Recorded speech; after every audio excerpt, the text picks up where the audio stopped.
bienvenue pour une nouvelle vidéo CFD Performance. Aujourd'hui, nous allons analyser la stratégie COC avec vous.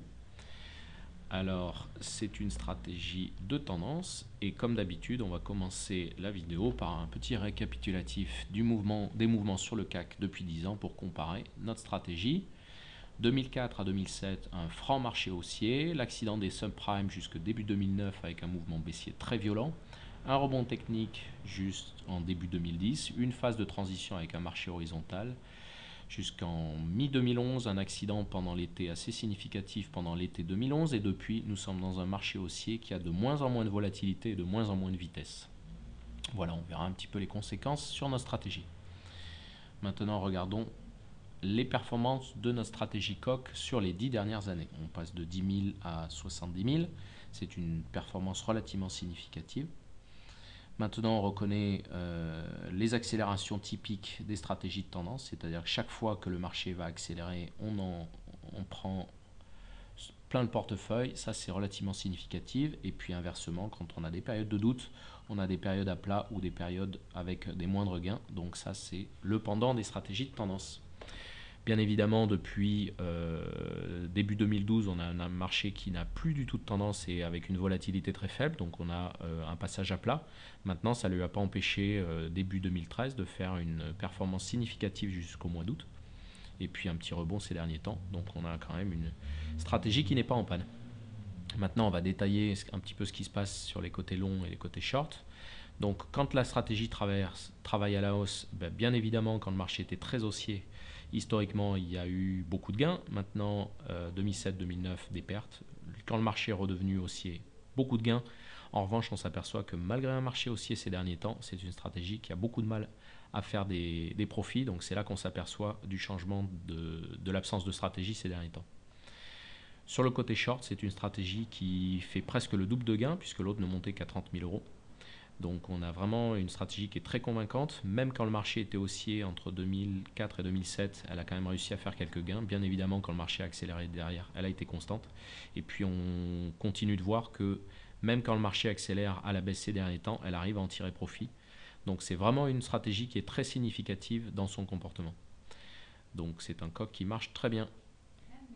Tant dans le marché à peu près 30%, c'est ni trop peu ni pas assez, donc c'est vraiment une stratégie qui est intéressante à tous les niveaux. On a ici en total trade un taux de réussite de 50%. Pour une stratégie de tendance, c'est vraiment significatif. On a un average trade sur les longs qui est vraiment faible. C'est peut-être une stratégie qu'on utiliserait plus sur les shorts que sur les longs, sans aucun doute, puisque je vous rappelle ici qu'on avait vraiment des shorts qui étaient significatifs et des longs qui sont quand même avec des gros doutes depuis 2012. Pour terminer, on va regarder une période porteuse.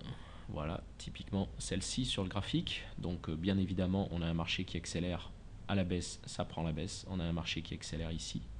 Et puis ici, alors vous remarquerez que malgré toute la baisse, il n'a pas pris le mouvement, tout simplement parce que c'est le filtrage de tendance qui a tendance à s'écarter des marchés les plus volatiles.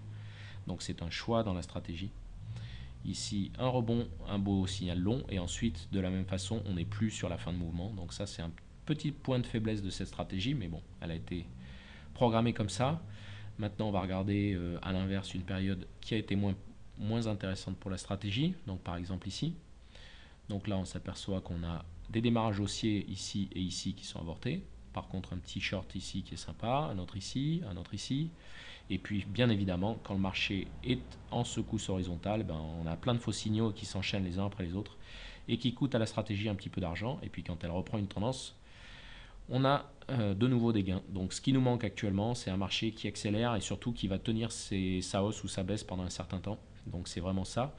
Alors maintenant, la question que vous allez me poser logiquement, c'est est-ce que je ferai confiance à une stratégie de ce type-là dans mon portefeuille, dans la mesure où depuis 2012, elle n'a pas fait grand-chose. Je vous répondrai que oui, parce que la volatilité, on ne sait pas quand est-ce qu'elle va revenir. Maintenant, c'est quelque chose d'intrinsèque à la bourse. Un jour ou l'autre, la volatilité revient. On a déjà vécu des périodes sans volatilité. Regardez, 2005, c'était vraiment une année toute pourrie. Et donc à ce moment-là, elle avait été incapable de faire des gains. On a d'autres périodes aussi où on est à plat. Il faut bien se rendre compte que c'est pas la stratégie qui fait les gains, c'est le marché qui va payer la stratégie si les conditions de marché sont là. Donc plus on a été avec une absence totale de volatilité, plus il est évident qu'à un moment donné, le marché va se réveiller. Et quand on voit ce qui se passe en ce début d'année avec les problèmes sur les pays émergents, les rumeurs de crise immobilière en Chine, ce genre de choses, les mouvements sur les devises très forts depuis le début de l'année, il y a à ne pas douter qu'il va se passer des choses au niveau de la volatilité. Et donc je n'aurai aucun mal à avoir une stratégie comme celle-là dans mon portefeuille, même si elle a quelques doutes depuis 2 ans. Voilà, merci de votre attention et à bientôt pour une prochaine stratégie.